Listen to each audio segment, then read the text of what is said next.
আসসালামু আলাইকুম। Welcome to our টোনাটুনির সংসার। সবাই কেমন আছেন? আশা করি ভালো আছেন। আমিও আল্লাহর রহমতে ভালো আছি।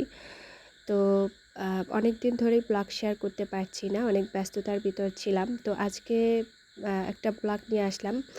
এখন থেকে নিয়মিত ব্লগ দেওয়ার চেষ্টা করব ইনশাআল্লাহ। তো আজকে ছোট একটা ব্লগ নিয়ে এসেছি। আশা করছি আপনাদের ব্লগটি ভালোই লাগবে এবং আজকের ব্লগটা অনেকটা ইম্পর্টেন্টও, বিশেষ করে রাঁধুনিদের ক্ষেত্রে। যেমন হচ্ছে আজকে এই যে ছোট মাছ রান্না করার একটা সহজ টেকনিক আমি দেখাবো এবং পরিষ্কার করারও খুব সহজ একটা টেকনিক আজকে শেয়ার করব। তো ছোট মাছ তো খেতে খুবই টেস্ট হয়, খুবই ভালো লাগে সবার কাছেই মোটামুটি। তো সবাই হচ্ছে পরিষ্কার করার ভয়তে দেখা যায় যে খেতে চায় না।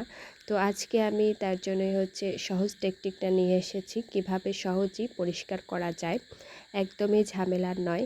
তো আর ছোট মাছ খাওয়া কিন্তু শরীরের জন্য খুবই ভালো। অবশ্যই এটা নিয়মিত খাওয়ার চেষ্টা করবেন। তো এই মাছগুলো এনেছে আমার হাজব্যান্ড একদম সন্ধ্যাবেলা। তো অনেক মাছ এনেছে। তো এগুলো আমার সব আজকে কেটে রাখতে হবে ফ্রিজে। তো আমি হচ্ছে ছোট মাছটা যখনই আনা হয় তখনই হচ্ছে কেটে রাখার চেষ্টা করি আর কি। তো এই যে আজকে ভাজি করব, রাতের বেলা এটা খাওয়া হবে। তো এর জন্য হচ্ছে আমি সবটা আগে কেটে নিচ্ছি। তো এই যে মাথাগুলো আমি ফেলে দিচ্ছি, মাছের শুধু মাথাটা ফেলে দিলেই হবে, কারণ মাছের মাথাটা একটু দিতে দিতে লাগে, যেটার আইস আছে সেটার ক্ষেত্রে।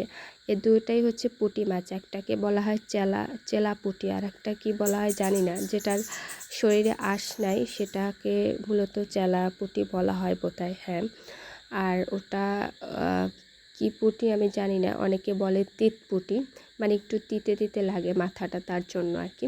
তো আমি এটা শুধু মাথাটা ফেলে দিচ্ছি আর এইভাবে করে নিচ্ছি। এই যে যেটার গায়ে আইস নেই সেটার মাথাটা না ফেললেও হবে, পেটের কাছ থেকে একটু ফেলে দিলেই হবে আর কি। তো তেমন একটা কঠিন না, এটা খুব দ্রুতই করা যায়। তো আমি সবটা কেটে নিচ্ছি। এভাবে পরিষ্কার করে নেওয়ার পরে এই যে হলুদ আর লবণ দিয়ে খানিকক্ষণ মেখে রেখেছি। তো হলুদ লবণ দিয়ে মেখে রাখলে হয় কি, এর ভিতরে যে জীবাণু থাকে সেটা কিন্তু ধ্বংস হয়ে যায়। হলুদটা কিন্তু খুব ভালো কাজ করে। তো অবশ্যই এভাবে মেখে রাখবেন পরিষ্কার করার আগে, তাহলে কিন্তু অত হাত দিয়ে ঘষে ঘষে পরিষ্কার করার দরকার হয় না। আর এই যে যেটা যে মাছটায় হচ্ছে আঁশ আছে সেটাই হচ্ছে আমি এভাবে পরিষ্কার করে এই যে একটা ঝাঁপিতে নিয়ে সেখানে এভাবে ঘষতে থাকি। তো ঘষে ঘষে তারপর হচ্ছে এই আঁশগুলো উঠিয়ে ফেলি আর কি। এই যে পানি দিয়ে একটু ধুয়ে নেবেন আর হচ্ছে এভাবে ঘষে ঘষে পরিষ্কার করবেন, দেখবেন একটা আঁশও থাকবে না। এটা খুব সহজেই করা যায়। তো আমার সব হয়ে গেছে পরিষ্কার করা। এবার আমি সবগুলো প্যাকিং করে ফ্রিজে রেখে দেব। সব তো আর রান্না করা যাবে না এখন, এতগুলো মাছ রাতের বেলা খাবো শুধু। তো এই যে মাছগুলো আমি পলি ব্যাগে করে এভাবে ভাগ ভাগ করে রেখে দিচ্ছি আর কি। সব মাছগুলোই কুটে নিয়েছি, অনেক পরিশ্রম হয়েছে আজকে। তো একবারে মাছ আনলে কষ্টটা হয় আর কি। আর একদিকে শান্তিও আছে, সব কিছু করে নেওয়ার পরে দেখা যায় যে ফ্রিজ থেকে বের করেই রান্না করা যায়। একদিন একটু কষ্ট করলে পরের দিন কিন্তু সহজই হয়ে যায়।